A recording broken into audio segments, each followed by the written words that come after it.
আজ শনিবার 25শে বৈশাখ 2026 সালের 9ই মে, মকর রাশি, মকর লগ্ন, ক্যাপ্রিকর্ন সাইনের জাতক জাতিকাদের দিনটি কিন্তু একটু সাবধানতা অবলম্বন করেই অতিবাহিত করতে হবে।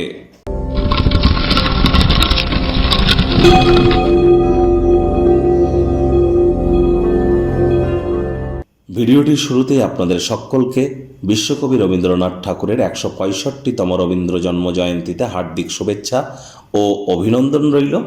আর সাহিত্য মানসিকতা, সাহিত্য মানবিকতা এবং সাহিত্য মনন এগুলি কিন্তু আমাদের চিন্তন চেতনা এবং আমাদের ব্যক্তিগত সমৃদ্ধির ক্ষেত্রে একটি গুরুত্বপূর্ণ ভূমিকা পালন করে থাকে এবং সিভিলাইজ সোসাইটি গঠন করার ক্ষেত্রে।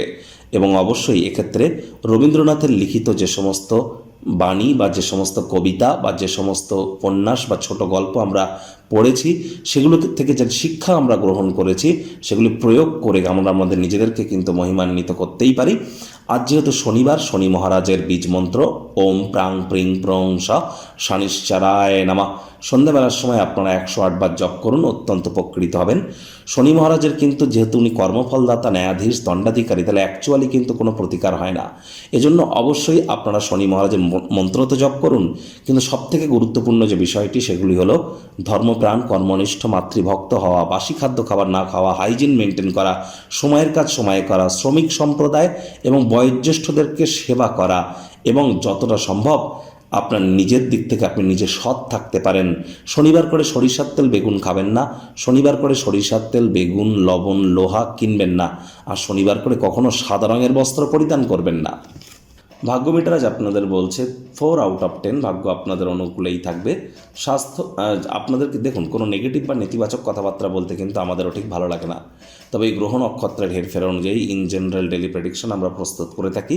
যাদের চন্দ্ররাশি মকর অর্থাৎ মুন সাইন ক্যাপ্রিকর্ন, এই গণনা তাদেরই অধিকাংশ ক্ষেত্রে খাটবে, আর যাদের মকর লগ্ন তাদের কিন্তু আংশিক খাটতে চলেছে। কায়িক পরিশ্রমের কারণে শরীরে ক্লান্তি আপনারা অনুভব করতেই পারেন। ওজন বুঝে ভোজন গ্রহণ করুন, রাস্তাঘাটে সাবধানে গাড়ি ঘোড়া চালান, কোনো প্রকার নেতিবাচক অনুভূতির আশ্রয় ভুলেও যেন গ্রহণ করবেন না, হতাশা কিন্তু গ্রাস করতেই পারে। অর্থগত ব্যাপারে ব্যয়বহুল একটি দিন, খরচ বাড়তে চলেছে।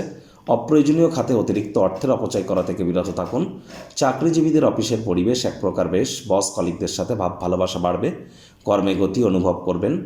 রাজনীতিবিদ যারা আছেন সমাজে আপনাদের পপুলারিটি কিন্তু আজ বৃদ্ধি পেতে চলেছে। শিক্ষার্থী বিদ্যার্থীদের পড়াশোনায় মনোযোগ আরও বৃদ্ধি করতে হবে। উচ্চশিক্ষার জন্য যারা বিদেশ যাত্রার কথা ভাবছিলেন, ভাগ্যদেবী আজ আপনাদের পক্ষে নেই। সন্তান সন্ততি থেকে থাকলে তাদের দিকে সজাগ দৃষ্টি আপনারা বজায় রাখুন। অসৎ সঙ্গে চলে যেতে পারে, চোখে চোখ রেখে খুব ইজিলি মিথ্যে কথা বলে দিতে পারে, নেশা ভাঙের প্রতি আকৃষ্ট হতে পারে, যাদের শরীর স্বাস্থ্যের অবনতি হতে পারে। হাউস ওয়াইফরা গৃহের কর্ম সম্পূর্ণ করবার পরে নিজের ক্রিয়াকলাপ করুন। পুরুষ হয়ে থাকলে বিনোদনের খাতে, মহিলা হয়ে থাকলে রূপচর্চার খাতে অতিরিক্ত সময় অর্থ দুই ব্যয় করতে পারেন, একটু নজর রাখুন।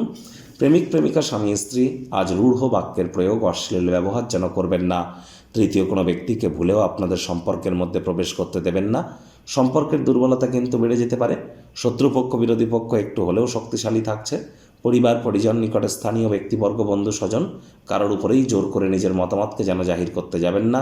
ছোটোখাটো ব্যাপারে অন্যের বিষয়ে ভুল ত্রুটি ধরার স্বভাব থাকলে ইমিডিয়েট ত্যাগ করুন।